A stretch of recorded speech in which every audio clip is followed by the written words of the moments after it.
Olá, meus queridos amigos e irmãos, tudo bem com vocês? Espero que sim, que bom. Estamos juntos para mais uma vez estudarmos a lição da Escola Sabatina. E hoje, segunda-feira, 30 de junho, último dia do mês. Sim, estamos aí bem pertinho de iniciar mais um novo mês, que em nome de Jesus será uma bênção em nossas vidas. Amém? Bom, texto para nosso estudo hoje é o contexto histórico. Bom, a gente estudando a Bíblia, a gente vê que o primeiro capítulo de Êxodo, ele abrange ao longo do período desde Jacó, que entrou no Egito ali com sua família, até o decreto de morte emitido pelo faraó. A lição não nos diz isso. E a gente olhando aqui para o comecinho, no momento ali que ele chega no Egito, a gente vê que eles foram muito bem recebidos, na verdade. A gente vê que existia uma fome muito grande. José, ele foi usado por Deus para que viesse a revelar o que significava aquele sonho, e Deus mostrou para ele que existiria ali 14 anos, no qual 7 anos seria de fartura e 7 anos seria de escassez.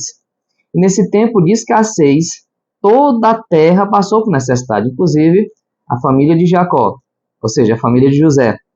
E Jacó foi até o Egito ali buscar alimento, e Deus acabou usando José para que ele levasse toda a sua família para ali, permitindo o faraó, o rei, como a lição nos diz, a Bíblia nos afirma isso, permitindo com que toda a sua família viesse ali a morar. E ali a gente vê que depois de todo aquele sofrimento que José passou, eu imagino que você conhece a história, José, ele constituiu autoridade naquele país, se tornando governador de todas aquelas terras ali do Egito, né?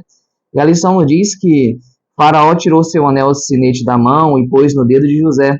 Mandou que vestisse com roupas de linho fino, lhe pôs no pescoço um colar de ouro, e fez subir na sua segunda carruagem, e clamavam diante dele, incline-se todos. Está ali relatado no livro de Gênesis, capítulo 41, no versículo 41 ao versículo 43.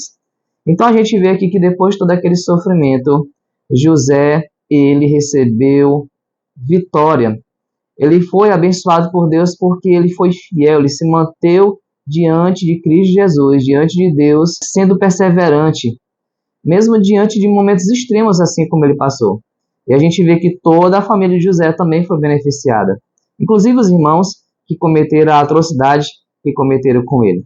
Amados irmãos, e a gente vê aqui que o contexto histórico mais provável para a história de Êxodo, ela vem na seguinte ordem, né, segundo alguns pesquisadores. O novo faraó, que não havia conhecido José, a história de José, é Amés I. Em seguida veio Amenhotep I, o governador que temia os israelitas e os oprimiu. Mais tarde, Tutemés I, que emitiu o decreto mandando matar todos os meninos hebreus recém-nascidos. E sua filha, Hatshepsut, que foi a princesa que adotou Moisés.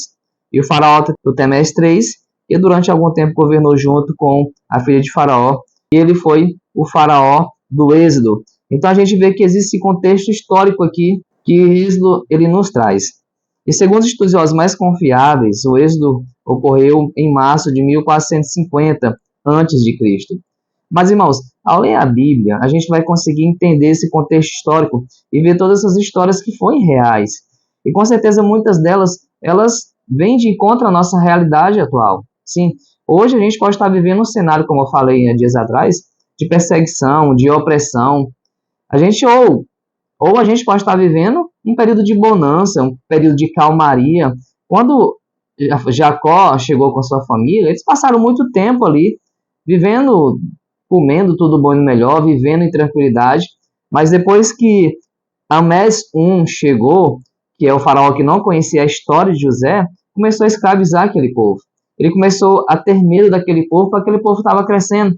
E ali foi decretado morte, foi decretado perseguição, aquele povo não crescer e ali não se tornar um inimigo poderoso. O que a gente vê aqui, amado irmão, em resumo desse estudo de hoje, é que Deus não abandonou o seu povo. Deus em momento nenhum deixou de lado o seu povo amado.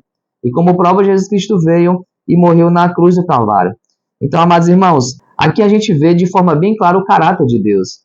Deus ele é revelado a cada linha, a cada vírgula que compõe a Bíblia. A gente vê o amor de Deus, a gente vê o silêncio de Deus, muitas vezes vê, mas depois a gente vê Deus agindo, principalmente na vida daqueles que são fiéis. E o convite hoje, mais uma vez, para mim e para você, sim, para nós, é que a gente continue fiel.